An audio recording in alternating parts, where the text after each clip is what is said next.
اللہ تعالیٰ نے فرمایا تجارت تمہارے لیے حلال ہے، ملازمت تمہارے لیے حلال ہے، کھیتی باڑی تمہارے لیے حلال ہے، نوکری تمہارے لیے حلال ہے. تم یہ تمام راستے، ایک سود کو حرام قرار دیا اور کئی راستے حلال کے اللہ نے خود تمہیں بتائے.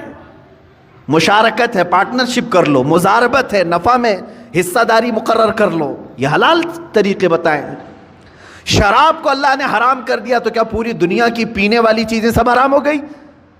ایک کو اللہ نے فرمایا حرام ہے شراب، جس سے نشہ ہے، بدلے میں اللہ تعالیٰ نے ہزاروں چیزوں کو رکھا. دودھ پی لو حلال ہے، شربت پی لو حلال ہے، مٹھائیاں کھا لو حلال ہے.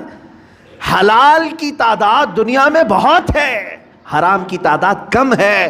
لیکن انسان جب شیطانیت پر اتر آتا ہے تو ہزاروں حلال کو چھوڑ کر تھوڑے سے حرام میں ہی جانا پسند کرتا ہے. سورہ قیامہ کی آیت ہے، اللہ رب العزت فرماتا بل یرید الانسان لیفجر امامہ، انسان یہ چاہتا ہے کہ اس کے سامنے بے حیائی کی جائے. وہ پسند اسی چیز کو کرتا ہے اکثر. تمہیں اللہ تبارک و تعالیٰ نے اگر کسی چیز کو دیکھنے سے منع فرمایا اجنبی عورتوں سے، تو کیا تمہارے لیے کوئی عورت دیکھنا حلال ہی نہیں ہے؟ تمہاری ماں کو دیکھنے پر کعبہ مکرمہ دیکھنے کا ثواب رکھا گیا، تمہاری بہنوں کو دیکھنا تمہارے لیے حلال رکھا گیا ہے، تمہاری بیویوں کو دیکھنا حلال رکھا گیا ہے، بلکہ ثواب بھی رکھا گیا ہے. تمہاری بیٹیوں کو دیکھنا تمہارے لیے حلال رکھا گیا ہے، ثواب بھی رکھا گیا ہے. ایک اجنبی خاتون کو دیکھنا حرام اللہ نے فرمایا ہے، تو ایسا نہیں کہ پوری دنیا کی عورتیں تم کو دیکھ نہیں سکتے. عزیزان گرامی وقار، حرام کی تعداد کم ہے اور حلال کی تعداد زیادہ ہے. لیکن جس کے اندر جس کا باطن خراب ہو چکا ہو اس کی طبیعت حرام کی طرف ہی مائل ہوتی ہے. اللہ کے حبیب صلی اللہ تعالیٰ علیہ وسلم کی ایک حدیث میں سناؤں آپ کو. موسیٰ کلیم اللہ علیہ الصلاۃ والتسلیم کوہ طور پر جا رہے تھے. ایک بندے کو آپ نے روتے ہوئے گڑ گڑاتے ہوئے دیکھا. وہ دعا کر رہا تھا، اور کیسے دعا کر رہا تھا، اتنا رو چکا تھا وہ کہ اس کے کپڑے بھیگ چکے تھے آنسوؤں سے. اس کے آنسوؤں سے کپڑے بھیگ چکے تھے. رو رو کر کے زار و قطار وہ دعائیں کر رہا تھا. موسیٰ علیہ السلام جلیل القدر پیغمبر ہے، انہیں ترس آ گیا اس پر. طور پر جانے کے بعد اللہ کی بارگاہ میں انہوں نے اس کی سفارش کی، اے مولا وہ بندہ جو کوہ طور کے نیچے بیٹھا ہے تجھ سے اتنی دیر سے مانگ رہا ہے کہ آنسوؤں سے اس کے کپڑے تر ہو گئے ہیں، اس کی دعا سن لے مولا، اس کی دعا قبول کر لے. رب تعالیٰ نے فرمایا اے موسیٰ مانگتے مانگتے اس کے ہاتھ آسمان کو پہنچ جائیں، روتے روتے وہ مر بھی جائے تو میں اس کی دعا قبول نہیں کروں گا. موسیٰ علیہ السلام نے عرض کیا مولا ایسا اس نے کیا کیا؟ رب تعالیٰ فرماتا ہے کہ اس لیے کہ اس کے بدن پر کپڑے حرام ہیں اور پیٹ میں لقمہ حرام ہے. حرام کا لقمہ اس کے پیٹ میں ہے اور حرام کا لباس اس کے جسم پر ہے. میں اس کی دعا کو اس کی موت تک قبول نہیں کروں گا. دعائیں نہیں جاتی ہیں، بار اجابت تک نہیں ٹکرائیں گی. دعاؤں کے قبول ہونے کی شرائط کبھی آپ نے پوچھا کسی سے جا کر کے؟ یہ شکایت تو سب کی ہے، بہت دعا کیا، بہت وظیفے پڑھے، اب تک کچھ بھی نہیں اثر ہوا، کچھ بھی نہیں قبول ہوا. کبھی اس کے نہ قبول ہونے کے علامات یا شرائط کیا ہیں دعا قبول ہونے کی، یہ آ کر کے کبھی آپ نے پوچھا؟ سب سے پہلی شرط ہے دعاؤں کے قبول ہونے کی، حلال کھائے اور سچ بولے. حلال کھائے اور سچ بولے. اللہ کے حبیب صلی اللہ علیہ وسلم نے ایک صحابی کو یہ عمل بتایا، کہا اگر تم چاہتے ہو کہ ہر دعا تمہاری قبول ہو جائے تو مستجاب الدعوات بن جاؤ تو دو چیزوں کی پابندی کرنا، زبان سے سچ بولنا اور منہ سے حلال لقمے کھانا. پھر کوئی وظیفہ کرو نہ کرو اللہ تمہاری ہر دعا قبول کرے گا، مستجاب الدعوات بنو گے.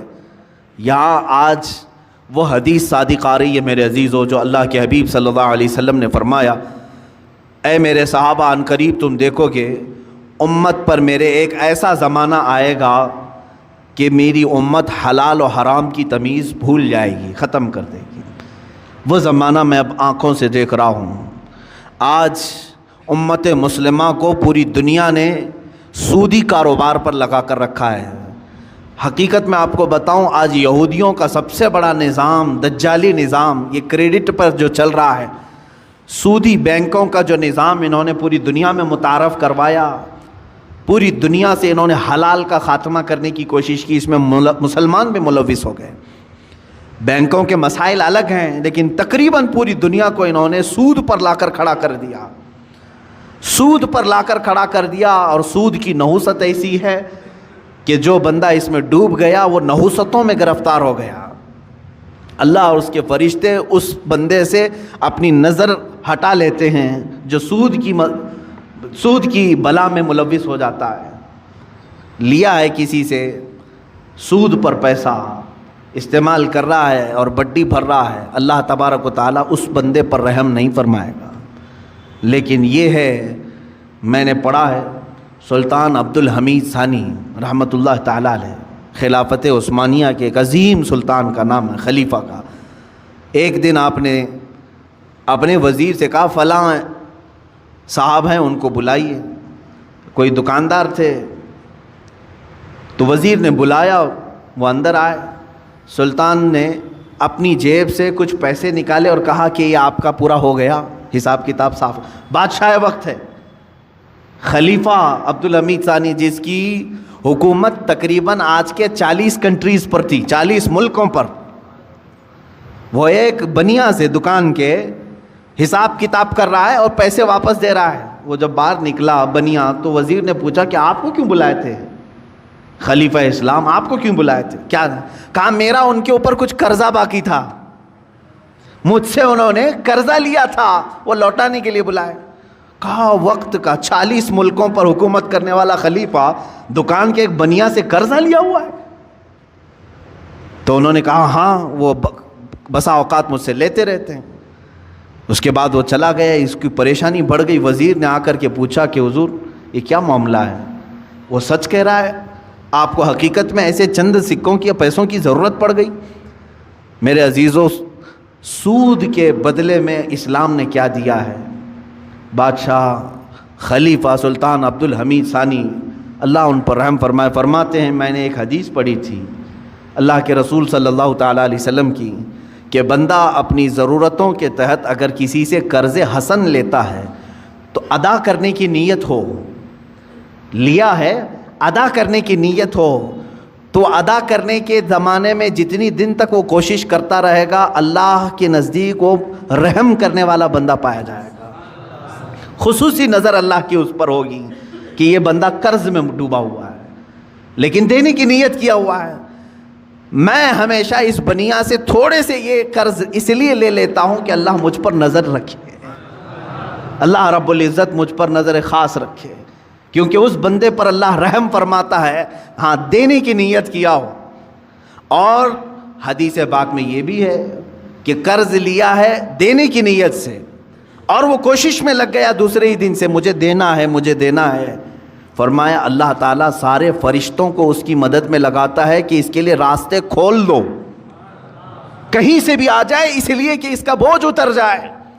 اس سے قبل بھی میں نے شاید بتایا ہو اس بات کو۔ اور جس کی نہ دینے کی نیت ہو، پیسہ لیا ہڑپ گیا، اس کے لیا کھا گیا، قرض ادا کرنے کی نیت نہیں، اس کے لیے بھی سن لو، فرمایا گیا کہ اگر دینے کی نیت نہ ہو تو اللہ تعالیٰ اس پر دروازے بند کرتا ہے، محتاجی پر محتاجی، محتاجی پر محتاجی آئے گی۔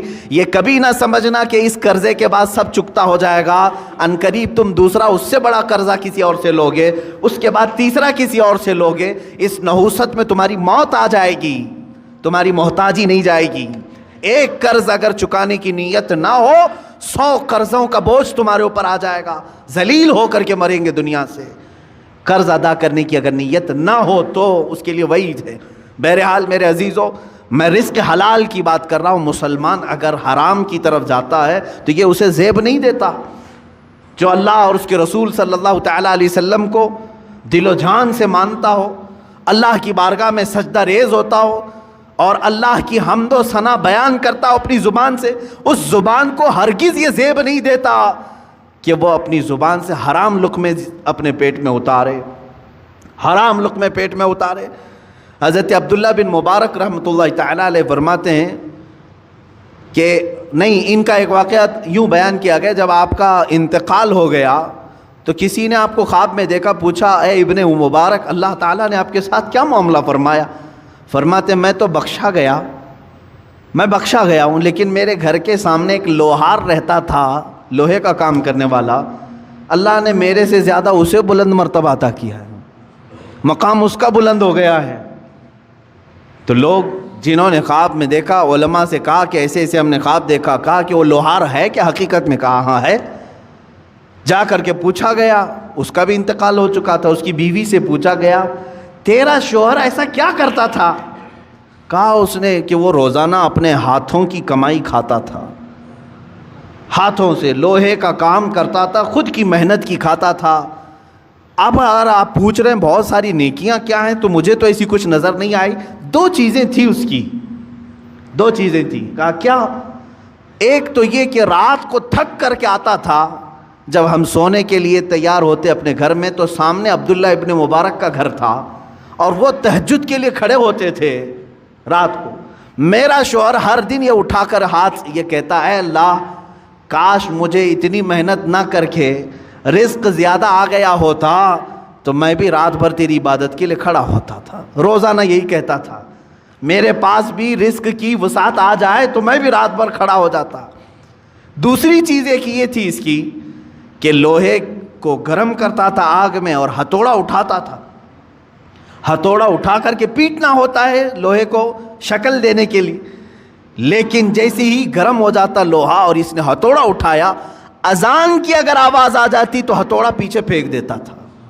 وہ کہتا اب میرے مولا نے مجھے پکارا ہے، اس کے بعد مارا ہوا ہتھوڑا میرے لیے حلال نہیں ہے۔ رب تعالیٰ کی پکار کے بعد اگر میں نے ہتھوڑا مارا اور پھر اس سے شکل بنی اور پھر وہ بازار میں بکا، پھر اس کی آمدنی آئی، وہ لوہار کہتا یہ میرے لیے حلال نہیں ہے، میں رب کو چھوڑ کر کے کوئی کمائی نہیں چاہتا۔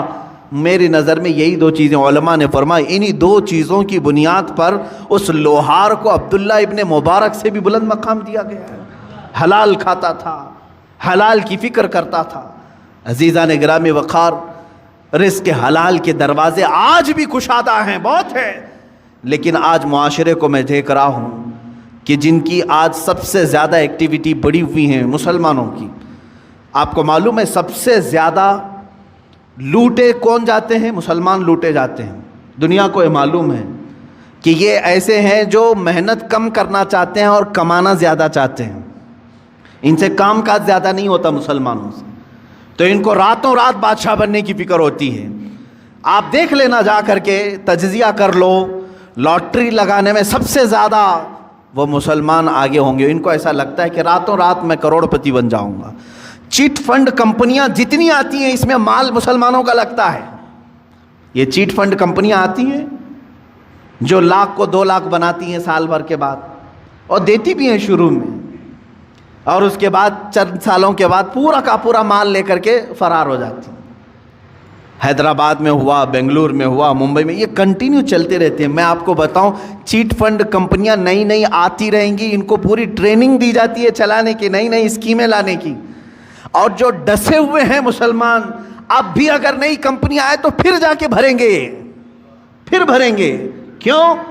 حلال کھانے کی جب فکر نہ ہو، محنت کرنے کی جب عادت نہ ہو، تو شیطان اسی طرح سے ان کے ذہن کو ورغلاتا ہے اور راتوں رات اپنے پورے پیسے لگا کر کے ڈبل چاہتے ہیں۔ یہی تو سود ہے، یہی تو بیاج ہے جو حرام کھانے کی فکر ہے۔